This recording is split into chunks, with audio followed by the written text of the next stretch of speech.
कौवा और कोबरा। बहुत साल पुरानी बात है, एक धनवान राज्य में बहुत बड़ा और पुराना बरगद का पेड़ था। उस पेड़ पर एक कौवा कौवी का जोड़ा अपने घोंसले में रहता था। ये जोड़ा दिन भर भोजन की तलाश में बाहर रहता और शाम होते ही लौट आता। उसी पेड़ के पास एक दुष्ट सांप भी रहता था। कौवा कौवी का जोड़ा बहुत आराम से गुजर बसर कर रहा था। इसी बीच कौवी ने अंडे दिए, दोनों बेहद खुश थे। लेकिन एक दिन जब वो बाहर गए तो सांप उनके अंडों को खा गया।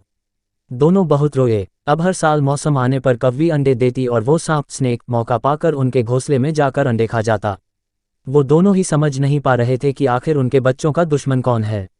लेकिन जल्द हो वो समझ कि हो ना हो ये काम उस सांप का ही है। सांप तो अंडे खाकर चला गया, लेकिन कौवी के दिल पर जो बीता वो सोचा भी नहीं जा सकता था। कौवे ने अपनी पत्नी को ढाढ़स बंधाया, अब हमें शत्रु का पता चल चुका है तो हम कुछ उपाय भी जरूर सोच लेंगे। कौवे ने काफ़ी सोचा और अपनी मित्र लोमड़ी से सलाह लेने दोनों उसके पास गए। लोमड़ी ने अपने मित्रों की दुख भरी कहानी सुनी। लोमड़ी ने काफ़ी सोचने के बाद कहा, मित्रों, तुम्हें वह पेड़ छोड़कर जाने की जरूरत नहीं है। मेरे पास एक तरकीब है जिससे उस दुष्ट सब से छुटकारा पाया जा सकता है। लोमड़ी ने अपने चतुर दिमाग में आई तरकीब बताई। उन्होंने लोमड़ी को धन्यवाद दिया और अपने घर लौट आए। अगले ही दिन योजना अमल में लानी थी। दरअसल उस प्रदेश की राजकुमारी एक सरोवर में अपनी सहेलियों के साथ जल क्रीड़ा करने आती थी। उनके साथ अंगरक्षक तथा सैनिक भी आते थे।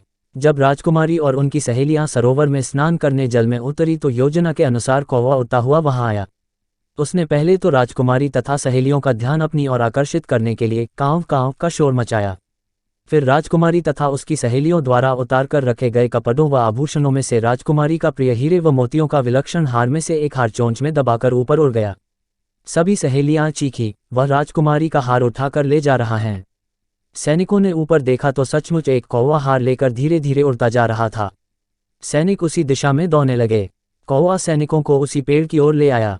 जब सैनिक कुछ ही दूर रह गए तो कौवे ने हार इस प्रकार गिराया कि वह सांप के खोल के भीतर जा गिरा। सैनिक दौड़कर खोल के पास पहुंचे तो वहां हार और उसके पास में ही एक काले सर्प को देखा। सैनिकों ने भालों से उस सांप के टुकड़े टुकड़े कर डाले और वो दुष्ट सांप मर गया। कौवा कौवी बेहद खुश थे। सीख: शरीर से आप भले ही कमजोर हों, लेकिन सूझबूझ का उपयोग कर हम बड़ी से बड़ी ताकत और दुश्मन को हरा सकते हैं। बुद्धि का प्रयोग करके हर संकट का हल निकाला जा सकता है। अगर कहानी अच्छी लगे तो वीडियो को लाइक, शेयर और चैनल को सब्सक्राइब जरूर कर दे। धन्यवाद।